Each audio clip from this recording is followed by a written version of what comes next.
As the announcement for the final boarding call echoed through the bustling terminal of Dallas Love Field Airport, Barron Trump sat near gate C10, hunched over in a chair that seemed too small for his tall frame.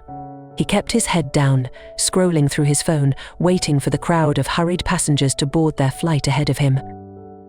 At 18, Barron had always wanted his life to remain ordinary, and he had become skilled at staying under the public radar. But today, that effort was about to be tested. An older man, a gate agent with sharp features and an impatient expression, approached. He stopped in front of Barron, who was seated in the priority boarding area. There was something in the young man's indifferent demeanor that seemed to irk the agent. His voice cut through the surrounding noise. "Excuse me, are you sure you're in the right boarding group?" Barron looked up, slightly startled but maintaining his composure. "Yes, I have a first-class ticket." His voice was steady but polite, reflecting good manners. The man studied him for a moment, his gaze sweeping over Barron's phone, hoodie, and casual sneakers, before he said, "Let me see your ticket." Barron hesitated. This wasn't the first time he had been singled out for unclear reasons, but something in the agent's tone felt different, aggressive, even. He handed over his ticket, his name clearly printed, Barron Trump. The agent read it aloud. He paused, his expression shifting, but instead of backing off, his demeanor became more rigid. "Wait here for a moment." Passengers around them started to take notice, whispers spreading like wildfire, a low murmur of curiosity filling the air. Barron felt his face flush but kept his expression neutral. After a moment, the gate agent returned, now accompanied by a supervisor. "It seems there's an issue with your ticket," the agent said with certainty. "You'll need to step aside while we sort this out." Barron frowned. "What issue? I booked this ticket a week ago." The supervisor cut him off. "We'll handle it, sir." "Please step aside so we can conduct further checks," the supervisor added. Barron reluctantly moved to the side, feeling the weight of the other passengers' stares. Several people had already pulled out their phones to record. The murmurs grew louder. Anger rose in him, but he bit his tongue, not wanting to cause a scene. However, the situation showed no sign of calming down. Barron leaned against a nearby pillar, watching as other passengers boarded without any trouble. The looks from the gate agent and the growing whispers from the crowd became heavier by the second. He shifted his weight from one foot to the other, wondering why it was taking so long. Was it because of his name? Or was there something else entirely at play? He wasn't the type to jump to conclusions, but this situation was beginning to feel personal. After a few minutes, the supervisor returned, his face still stern. "We can't verify your identity through the system," he said. "Do you have any other identification?" Barron furrowed his brow. "My passport's in my bag." "You haven't checked it." The supervisor hesitated, clearly taken aback by Barron's reasonable response. But instead of backing down, he became even more insistent. "Sir, this isn't just an issue of identification. There are procedures we have to follow." "Procedures?" Barron asked, his voice calm but laced with disbelief. "What procedures? I've flown through this airport dozens of times without any issues." The gate agent earlier spoke up. "We've had some incidents recently." "You're not the only one," but his eyes betrayed him. Barron didn't believe him. And not just him, several other nearby passengers started whispering as well. A woman in her 40s, holding a child in her arms, spoke up. "What's the problem? He's just a kid with a ticket. Let him board." The supervisor ignored her, instead focusing entirely on Barron. "You'll need to stay here while we continue our review. If you don't comply, we'll have to take further action." "Take action?" Barron repeated, his patience running thin. "What kind of action? I haven't done anything wrong." At that moment, a pair of airport security officers appeared, standing on either side of Barron. His breath quickened, not out of fear, but out of astonishment at how quickly the situation had escalated. The officers flanked him, drawing even more attention. Phones were out everywhere, recording every moment. "Sir, please come with us," one officer said in a calm voice. "We just need to ask you a few questions." Barron sighed, his jaw clenched as he grabbed his bag. "Fine," he said, following them into a small, cold room near the gate. The whispers and camera flashes followed him like a storm cloud. Inside, the officers instructed him to sit at a table, the atmosphere growing colder and more tense as one officer began flipping through his passport. "This is ridiculous," Barron muttered under his breath, shaking his head. One officer looked up. "We're just following protocol, son." But the word protocol began to sound like an excuse for something darker, and as they dug deeper, Barron could feel the unspoken bias growing in the room. What Barron didn't know was that someone else was on her way, and she wasn't happy at all. In her black SUV, weaving through traffic in Dallas, Melania Trump sat calmly, phone in hand. She had planned a quick trip to surprise her son at the airport after his flight, but when her phone buzzed with a flurry of messages and notifications from social media, her expression shifted from calm to concerned. One message caught her eye. "What's going on with Barron at the airport?" "People are posting videos." Her fingers swiftly scrolled through the screen, opening a short video showing Barron surrounded by security, being escorted away from the gate. She rewound the video twice, her brow furrowing each time. "Drive faster, please," she said, her voice calm but firm.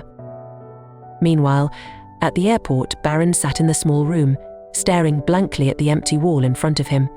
As the officers stepped outside to verify his documents, Barron was left alone in the silence. He didn't know who to call or what to do. His hand rested on the table, his fingers tapping lightly, creating a rhythm he didn't realize he was making. Suddenly, the door opened, and the supervisor from earlier walked in. "We're still working on resolving the situation," he said, avoiding Barron's gaze. "It won't be much longer." "How long is much longer?" Barron asked, his voice sharp. "You've had all my information for nearly an hour." The supervisor hesitated, muttering something about procedures before backing out of the room. Barron sighed, running a hand through his hair. This wasn't just about the ticket or identification anymore, it felt like there was something deeper going on. Outside the airport, Melania's SUV had pulled over to the side of the road. She stepped out, exuding strength despite her casual attire. All eyes were on her as she walked through the airport, the sound of her heels clicking on the polished floor. She didn't need to announce her presence. People instinctively stepped aside as she passed. As she approached the gate where the situation was unfolding, she encountered a flurry of whispers. Passengers recognized her immediately, and some pointed toward the area where security was escorting Barron. "Excuse me," she said to an airline employee nearby. "Where is my son?" The employee, stunned by the directness of her question, stammered, let me check." Melania didn't wait for a response. She pressed forward, her eyes scanning every direction for signs of Barron. When she spotted the room where he was being held, her pace quickened. She reached the door just as two officers returned with Barron. They froze upon seeing her, their faces betraying a mix of surprise and concern. "What's going on here?" she asked, her voice calm but carrying the weight of a demand for an answer. "Mrs. Trump," one officer began, fumbling for words. "This is just standard procedure." "Procedure," she interrupted, her gaze cold. "You're holding my son in a small room without any explanation. What is this procedure?" The supervisor appeared behind her, his face drained of color. "Mrs. Trump, this is all just a misunderstanding. We're trying to verify his ticket." "Misunderstanding?" Her voice remained calm, but it was now edged with sharpness. "Do you treat all passengers this way, or only those you decide to scrutinize?" The room went completely still. The tension was so thick it felt as though time itself had frozen. But this silence didn't last long. Melania was about to demand an answer they couldn't provide. Her gaze remained unyielding as she stood at the door, her presence silencing the room. Barron glanced at his mother, relief clear but restrained. He straightened up, no longer slouching. "Miss Trump," the supervisor stammered, sweat beading on his forehead. "Please understand, we're just trying to make sure everything is correct." "This is wrong," Melania cut him off, her voice as sharp as the silence in the room. "You have his ticket, his passport, and his name. What more do you need? A boarding invitation?" The supervisor flinched but tried to regain his composure. We flagged his name in the system, and we need to check further." Melania tilted her head slightly, her lips pressing together. "You flagged him because he's my son, or because someone decided he wasn't worthy of first class today?" The officers exchanged uneasy glances, none of them willing to respond. The tension in the room grew, palpable to everyone present. Finally, one officer spoke up. "It's standard procedure, ma'am. We didn't know he was your son until now." The supervisor opened his mouth to protest, but Melania raised her hand, silencing him. "Keep your excuses. I want to speak with the person in charge right now." The man hesitated but nodded, stepping outside to make a call. Melania turned to Barron, her expression softening as she moved closer to him. "Are you okay?" she asked gently, placing a hand on his shoulder. Barron nodded, his voice calm but tinged with frustration. "Yeah, I'm fine. They're just wasting my time." Melania gave his shoulder a comforting pat before turning back to face the officers. "Let me make one thing clear," she said, her voice calm yet firm. "You've humiliated my son in front of dozens of people. This isn't about procedures or protocols. This is about respect or the lack of it." One of the officers shifted uncomfortably. "Mrs. Trump, we'll get this right. We'll make sure he gets on the next flight." "You think this is about a flight?" she interrupted, her voice rising slightly for the first time. "This is about accountability. I don't want to hear any whispered apologies behind closed doors." "We want them to be public, where everything started," the supervisor replied, this time accompanied by a senior airport official. The official extended his hand, but Melania deliberately didn't shake it. "I understand this is a misunderstanding," he began. "I assure you we'll look into this and take appropriate action." "Appropriate action?" Melania repeated, raising an eyebrow. "Does that include dealing with the staff member who escalated this situation for no reason? Or reviewing the video showing how this all began?" The official turned pale. "We can certainly review the video, ma'am." "Do it," she said firmly, "and do it now." The room seemed to shrink as everyone waited for the official to act. A few minutes later, the supervisor returned with a laptop. The grainy video showed Barron standing at the gate, sitting quietly before being approached by the gate staff. The footage captured the entire exchange, from unnecessary questions to escalating tension, leading to Barron being taken away. Melania watched the video in silence, her face unreadable. When the video ended, she turned to the supervisor. "You owe my son a public apology." "Of course," the man stammered, "we'll take care of it right away." But Melania didn't stop there. This wasn't just about an apology, it was about sending a message that no one should have to endure this kind of treatment, no matter who they are or what their status might be. The supervisor, now clearly shaken, led them back to the gate. Melania walked beside him, her steps firm and unyielding, with Barron closely behind. The tension in the check-in area was palpable. Passengers who had witnessed the earlier commotion were still standing around, their curiosity piqued as they saw the sudden return of the young man and his mother. As they neared the gate, the supervisor stepped forward, clearing his throat and addressing the crowd. His voice trembled slightly, but he continued. "Ladies and gentlemen, I'd like to take a moment to apologize for the incident earlier today. A misunderstanding involving one of our passengers, Mr. Barron Trump, led to unnecessary and inappropriate actions." A murmur spread through the crowd, some passengers exchanging surprised glances, while others nodded in agreement. The supervisor glanced at Melania, her gaze encouraging him to continue. "I want to make it clear," he said, his voice gaining strength, "that this young man did nothing wrong. The incident was entirely our fault, and for that we deeply regret the inconvenience and discomfort caused." Barron stood still, hands in his pockets, his face expressionless, but inside, he felt the weight of the moment not just for himself, but for everyone who had ever been treated with disrespect in a public space.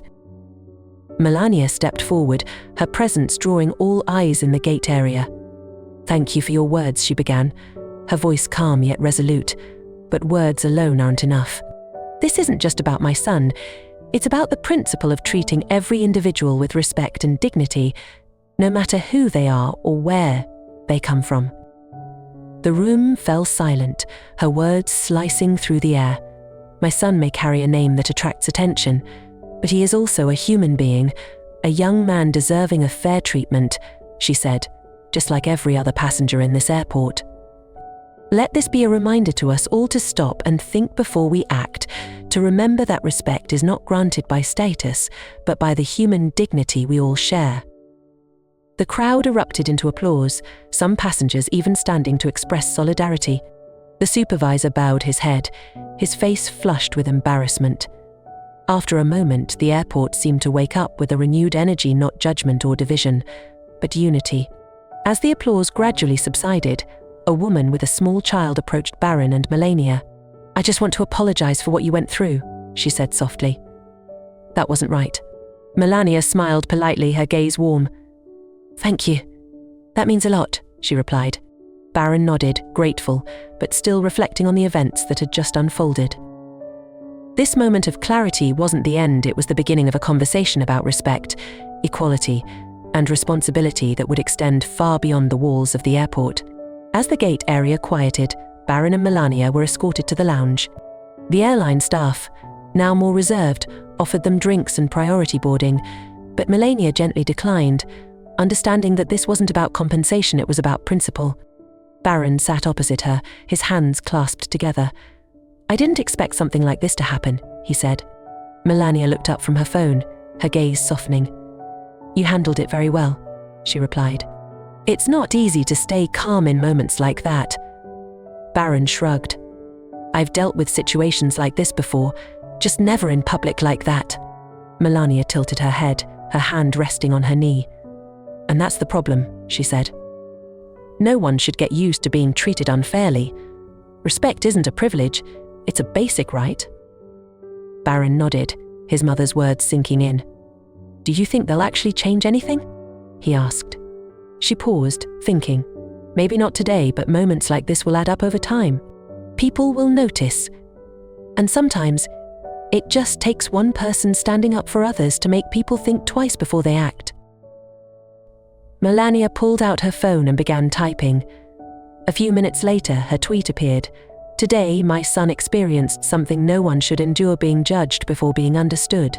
Treat people with dignity, regardless of their name or background. Respect is universal. Do better." The post quickly garnered attention, sparking a discussion about bias and accountability. By the time it was time to board, the airline staff was more accommodating, guiding them without issue.